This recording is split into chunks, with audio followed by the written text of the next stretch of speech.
profiter pour présenter ses sincères excuses. Il a dû annuler sa participation cet après-midi en raison d'engagements importants qui l'ont empêché de participer. Mais il m'a chargé de présenter des remerciements aux organisateurs, notamment, il ne va pas remercier le ministère de la formation professionnelle, de l'emploi, qui fait partie du gouvernement lui aussi, mais à Comprendre au Maghreb, à l'Organisation internationale du travail et à tous les participants à l'organisation de ce séminaire qui, je pense, à travers ma participation cet après-midi, a donné lieu à un débat très riche, à beaucoup d'idées et a exprimé un engagement de toutes les parties pour promouvoir davantage ce concept qui devient une réalité, l'économie sociale et solidaire en Tunisie. C'est un axe stratégique de développement en Tunisie qui implique l'inclusion sociale, qui implique le développement régional et l'autonomisation économique, surtout pour les femmes, mais aussi la valorisation des ressources locales. Je vais bien parler surtout sur le rôle du ministère des Affaires étrangères. Pourquoi le ministère est impliqué dans ce genre de débat? Parce que le ministère fait partie du gouvernement et est un agent d'exécution des programmes du gouvernement dans cette démarche d'économie sociale et solidaire. Et aussi parce que le département est le chef de file de l'action extérieure de tout le pays. D'où son rôle dans les réseautages, dans la création d'opportunités d'échange et de partenariat avec d'autres parties. C'est aussi parce que le département est un département citoyen, un département qui tient en considération les préoccupations de développement en Tunisie, mais aussi les préoccupations dans les régions défavorisées ou auprès des populations défavorisées. Le département est appelé à favoriser des partenariats, pas seulement avec les bailleurs de fonds, mais surtout avec les opérateurs économiques et de la société civile, aussi bien en Tunisie qu'à l'étranger.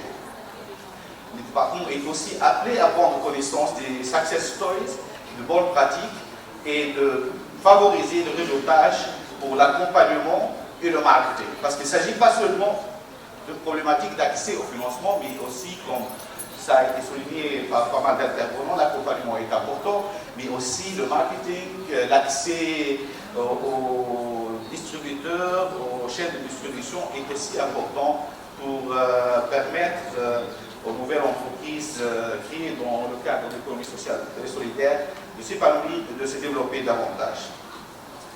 Vous avez tous parlé de ce concept et du temps de l'action. Je pense que l'action est là, que le gouvernement, que la société civile, que tous les opérateurs, que nos partenaires étrangers font des efforts considérables pour pouvoir traduire ce concept en réalité. Et comme ça a été souligné, il y avait beaucoup de success stories, il y avait beaucoup d'entreprises à encourager qui ont réussi. Mais je pense que peut-être on devra parler plus d'approfondissement et d'élargissement de ce concept. On devra aussi parler de synergie et de mutualisation des efforts. Parce qu'il y a beaucoup d'expériences qui sont éparpillées, beaucoup d'efforts qui ne se réunissent pas, qui ne convergent pas, et à cause de ça, peut-être, il y a un manque à gagner considérable. Je ne vais pas élaborer plus sur ces sujets. Je viens, comme Madame vient de le citer, je viens d'être affecté à une nouvelle direction générale de diplomatie économique, culturelle et de planification stratégique.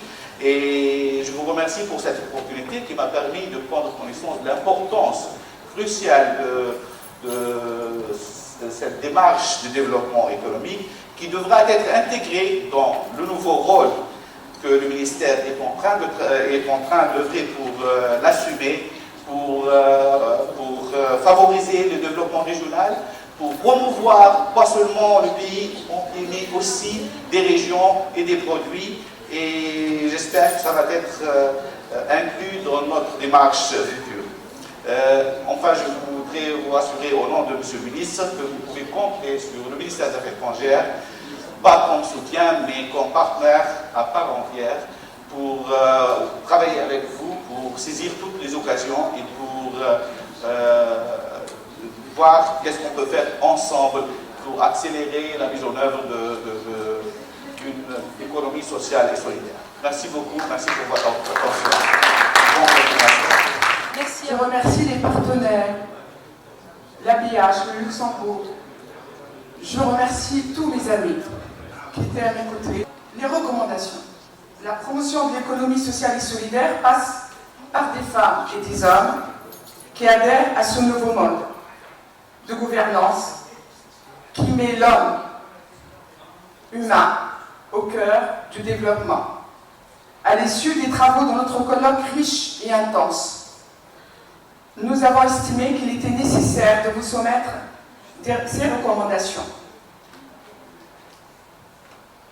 La première, la création d'un réseau d'ambassadrices et d'ambassadeurs de l'OSS, issus du tissu local qui nécessiterait une formation spécifique. La promotion de la culture de l'OSS passe par un programme éducatif appliqué et adopté par l'ensemble des établissements scolaires pour promouvoir ces valeurs. L'initiation de bourses d'études prises en charge par les pays partenaires. La création d'un fonds ESS, alimenté notamment par la diaspora tunisienne et par les entreprises socialement responsables, d'autant plus que la Tunisie s'est dotée en juin 2018 d'une loi sur la RSE. La création d'un label estampé ESS, délivré par un conseil permanent multipartenaire ou un commissaire à l'ESS, et qui œuvrera à renforcer les échanges économiques entre les différents acteurs opérants dans le cadre de l'ESS.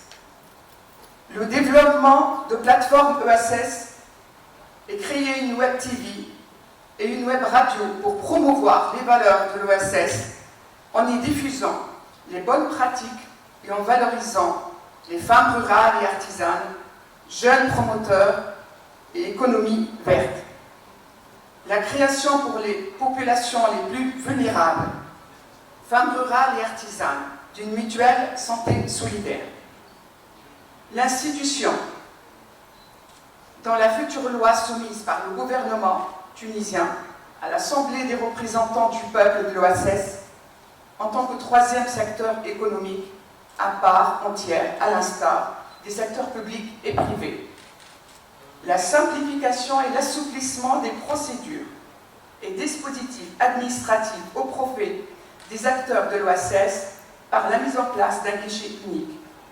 Le développement des outils et indicateurs pour mesurer l'impact des projets labellisés ESS et leur contribution dans le PIB. Merci infiniment.